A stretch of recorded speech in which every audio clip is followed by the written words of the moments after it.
Hi hello friends, welcome to మన విద్య. మన ఛానల్ని ఎవరైనా సరే ఫస్ట్ టైం కనుక విజిట్ చేసినట్లయితే ఛానల్ని సబ్స్క్రైబ్ చేసుకోండి. ఈ వీడియోస్ కనుక మీకు నచ్చినట్లయితే లైక్ చేయండి, మీ ఫ్రెండ్స్కి షేర్ చేస్తూ ఉండండి. టుడే డైలీ కరెంట్ అఫైర్స్లో భాగంగా మనము చెప్పుకుంటున్నాము 8/6/2021 8వ తేదీ గురించి మనం కరెంట్ అఫైర్స్ చూసుకుందాము. మన ఛానల్కి సంబంధించి ఏపీసీ పీడీసీఎల్ జూనియర్ లైన్మెన్ జాబ్స్కి సంబంధించి ఆన్లైన్ ఎగ్జామ్స్ అనేవి జరుపబడుతున్నాయి. ఇవి తెలుగు మీడియం అలాగే ఇంగ్లీష్ మీడియంలో జరపబడుతున్నాయి ఫ్రెండ్స్.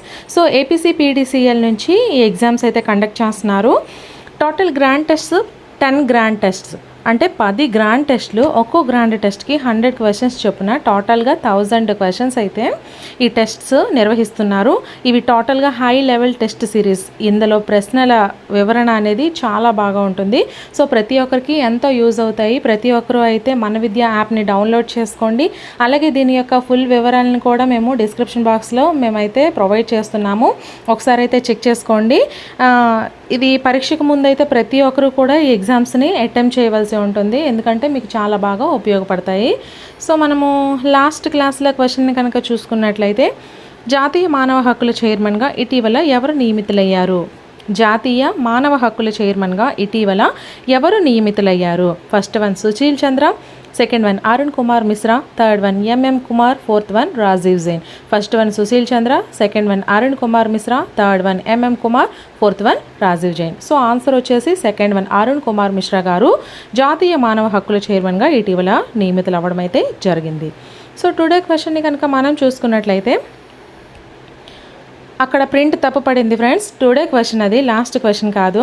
భారతదేశంలో అత్యున్నత న్యాయాధికారి ఎవరు? భారతదేశంలో అత్యున్నత న్యాయాధికారి ఎవరు? ఫస్ట్ వన్ సుప్రీంకోర్టు ప్రధాన న్యాయమూర్తి, second one attorney general, third one advocate general, fourth one solicitor general. So correct ఆన్సర్ని మీకు తెలిసినట్లయితే కామెంట్ బాక్స్లో కామెంట్ చేయండి.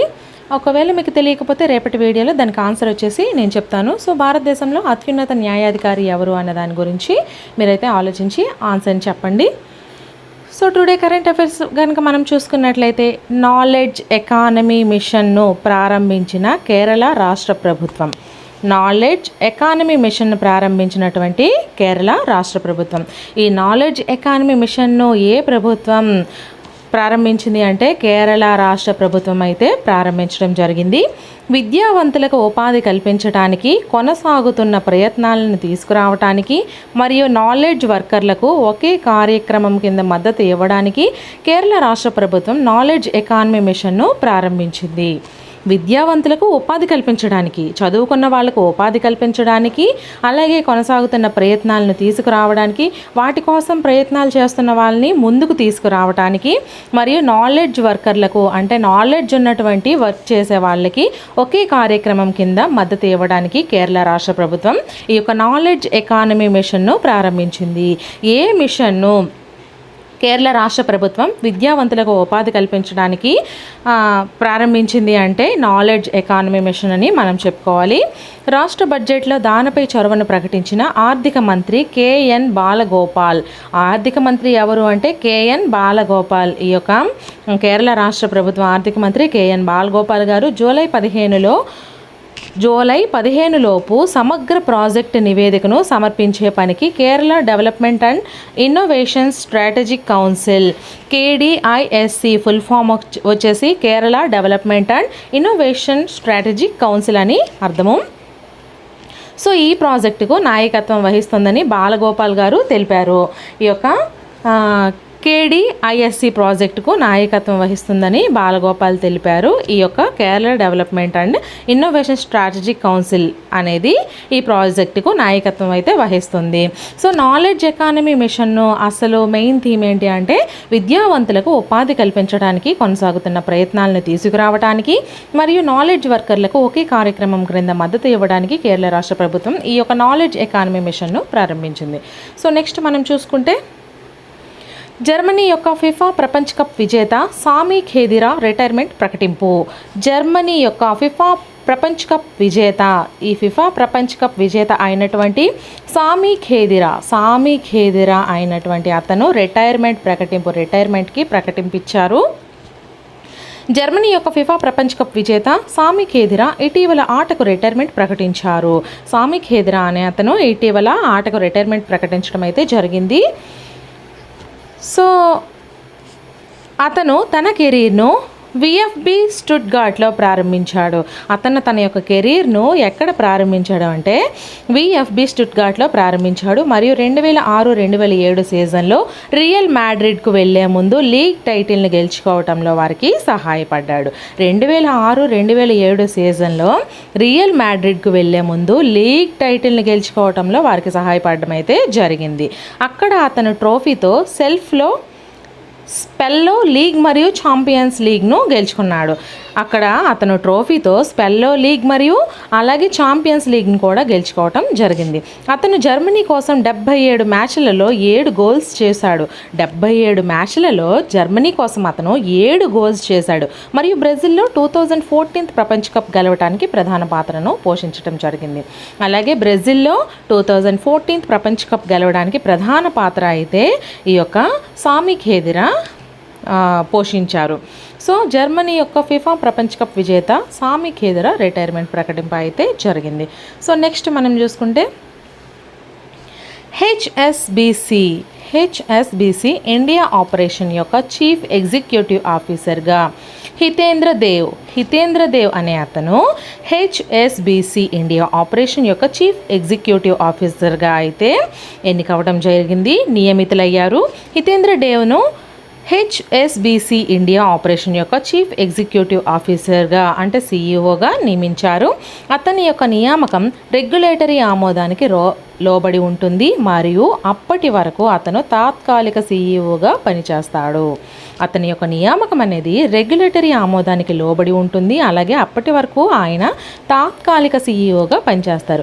సో అతను సురేంద్ర రోషా తర్వాత ఆ స్థానంలోకి వచ్చాడు. ఈ యొక్క హితేంద్ర దేవ్ ఎవరి స్థానంలోకి వచ్చారు అంటే సురేంద్ర రోషా అనే స్థానంలోకి ఈ యొక్క హితేంద్ర దేవ్ అనేది రావడం జరిగింది. అతను హెచ్ఎస్బిసి ఇండియా యొక్క మేనేజింగ్ డైరెక్టర్ మరియు గ్లోబల్ బ్యాంకింగ్ అండ్ మార్కెట్లకు అధిపతిగా ఉన్నారు. హితేంద్ర దేవ్ అనే అతను ఇండియా యొక్క మేనేజింగ్ డైరెక్టర్ మరియు గ్లోబల్ బ్యాంకింగ్ అండ్ మార్కెట్ల అధిపతిగా కూడా ఉండడం అయితే జరిగింది. అతను 2001లో గ్లోబల్ మార్కెట్ వ్యాపారం అయిన హెచ్ఎస్బిసిలో చేరాడు. అతను 2001లో గ్లోబల్ మార్కెట్ వ్యాపారం అయినటువంటి హెచ్ఎస్బిసిలో చేరడం అయితే జరిగింది మరియు అంచెలంచెలుగా ఎదిగాడు. హెచ్ఎస్బిసి అనేది ఒక బ్రిటిష్ బహుళజాతి పెట్టుబడి బ్యాంకు మరియు ఆర్థిక సంస్థ. హెచ్ఎస్బిసి అంటే ఏంటి అంటే ఒక బ్రిటిష్ బహుళజాతి పెట్టుబడి బ్యాంక్ మరియు ఆర్థిక సంస్థ అని మనం చెప్పుకోవచ్చు. సో నెక్స్ట్ మనం చూసుకుంటే 10,000 మీటర్ల విభాగంలో కొత్త ప్రపంచ రికార్డు సృష్టించిన సిఫాన్ హసన్ అనే ఆవిడ 10,000 మీటర్ల విభాగంలో ఒక సరికొత్త ప్రపంచ రికార్డును సృష్టించడం జరిగింది. నెదర్లాండ్స్ దేశానికి చెందినటువంటి ఒక మహిళా అథ్లెట్ ఈవిడ నెదర్లాండ్స్ దేశానికి చెందినటువంటి ఆవిడ. అలాగే సిఫాన్ హసన్ అనే ఈవిడ 10,000 మీటర్ల విభాగంలో కొత్త ప్రపంచ రికార్డును సృష్టించింది. 10,000 మీటర్ల విభాగంలో ఎన్ని మీటర్ల విభాగంలో అంటే 10,000 మీటర్ల విభాగంలో ఏ దేశానికి చెందిన ఆవిడ అంటే నెదర్లాండ్స్ దేశానికి చెందినటువంటి ఆవిడ. అలాగే ఈవిడ ఒక మహిళా అథ్లెట్ సిఫాన్ హసన్ అనే ఆవిడ 10,000 మీటర్ల విభాగంలో కొత్త ప్రపంచ రికార్డును సృష్టించింది. సిఫాన్ హసన్ నెదర్లాండ్ దేశంలో జూన్ 6వ తేదీన జరిగిన కాంటినెంటల్ టూర్ గోల్డ్ మీట్లో ఎప్పుడు జరిగింది అంటే జూన్ 6న జరిగింది. సో ఇది ఎక్కడ అంటే నెదర్లాండ్స్ దేశంలో జూన్ 6న జరిగిన కాంటినెంటల్ టూర్ గోల్డ్స్ మీట్లో ఆమె 10,000 మీటర్ల లక్ష్యాన్ని 29 నిమిషాల 6.82 సెకండ్లలో పూర్తి చేసింది.